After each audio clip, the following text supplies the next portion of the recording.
native. Class of '72 Yellow Jackets. Mr. Warman, band director. We were the first band in the All Western Band Review. We were the corporate, that part of the United States. We were the ones. Wow. Colton, and I love playing in Colton. We were invited by Victor Ibarra, who owns the music store over here. This is Sheila Collazo, and this is Joe Collazo. They're married, and they're both great singers, and we just have a lot of fun playing around and do some music. You want to say a little bit about us, like how we got together? Yeah, so we both, she had her band, I had my band, and we got the idea of joining the band together so that we can do something more extraordinary. And we did. We've been doing mostly casinos and private events from this area. This is our second time at Taste of Colton. So I got to meet Mario through Victor. And we did the event last year, but this is our first time doing it together as Nueva Melodia. Yes. And it's been really cool. I'm glad to see it grow. I think it's doing really, really awesome. My name is Raymond Zamorano. I was born in Colton. So I've been raised in Colton all my life. So there's a lot of history. I've seen a lot of things going on in Colton. And so I got to know I used to work at the Colton Youth Center. Yes, so my name is Anthony Victoria, and I am a staff writer for the Colton Courier newspaper. And I heard about this event through Mario Suarez and Mike Murphy and Councilman Dr. Luis Gonzalez, and all that. They play an essential part to the museum and some of the events that take place. And so this is actually the second time I come to the Colton Area Museum Day, the Taste of Colton event, and I think it's great. I think this is an event where you see a lot of community. Colton is one of those special, unique places in the state of California, and I would even say in the United States, where you have this closely tight-knit community where everyone knows everyone. And so you see that here, you see that through the history, and I think it's great that the city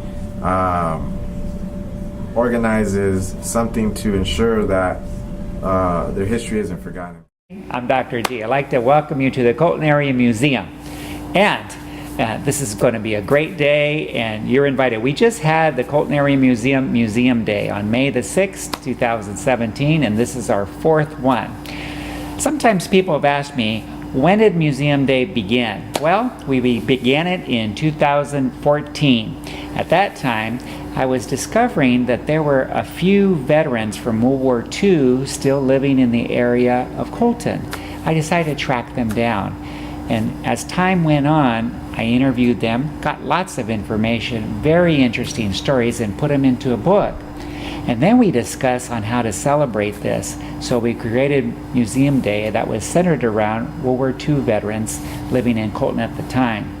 The second year Museum Day was centered around the turn of the century events, games, and stories. And the third and fourth Museum Day was centered around a Taste of Colton. Now when you think about Taste of Colton, at first you might think it's food. We're dealing with restaurants. Well, yes, that was included, but it also includes the culture of Colton and the lifestyle here in and around Colton. A lot of people came, and we were so excited because we had activities and food and information for everybody, old and young, families and individuals. Even a few elected officials came by. The mayor's been here before, Eloise Gomez Reyes, who was recently elected assemblywoman. She came, and of course me, Dr. G. I'm a city council member. I've been a city council member for 3 years, and I'm also a member of the board of directors for the Colton Area Museum, and I'm inviting you to come to our museum. Next year, plans are being made. We're going to start early, and hopefully you would be circling your calendar for the month of May. In the meantime, when you get a chance, when you're out and about the city of Colton, the address of the museum is 380 North La Cadena Avenue, and we're open Wednesday and Friday afternoons from 1 to 4, and then on Saturdays from 11 o'clock to 2 o'clock p.m. We'd like to see you here. We have displays, turn-of-the-century furniture, we have signs, information about old corporation and businesses, information about old homes and historical locations, Colton High School, which has been around for ages, and from that school we have uniforms, we have graduation information, and we have all the yearbooks from back in 1902 until the present day, all waiting for you. We also, one of the big highlights of our museum is the Earp collection, the Earp collection. And this collection has information about the Earp family, and one of the brothers, Mr. Virgil Earp, was the first marshal back in 1887 when the city of Colton first incorporated as a city. So there's lots of history here, and we'd like you to come and see it when you get a chance. Thank you for coming, and now enjoy your day.